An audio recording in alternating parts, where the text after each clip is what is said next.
What's up guys, in this video I'm gonna show you how to skydive in Skate 4.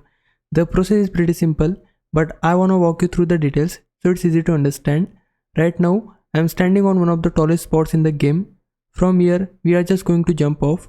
If you don't press anything, your character will simply fall straight down like this, but if you actually want to dive, you need to press RB on an Xbox controller. On PlayStation, you need to press R1.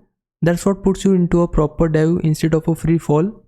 Now once you jump, if you want more control while you are diving, you can activate the spread eagle. On PlayStation, this is done by holding R1 and cross. On Xbox, hold RB and A. This gives you much better control over your movement in the air. As you can see here, spread eagle lets you steer your dive more smoothly. I am holding the forward direction to build momentum and aim toward the sign I want to fall through. Then I slightly let go of the stick to fine tune my descent and line things up properly.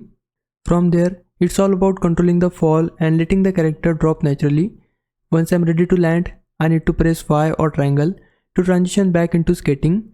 And that's basically how skydiving works in Skate 4. Hope this helps. If it did, please like this video and subscribe my channel. For now, thanks for watching. Bye bye.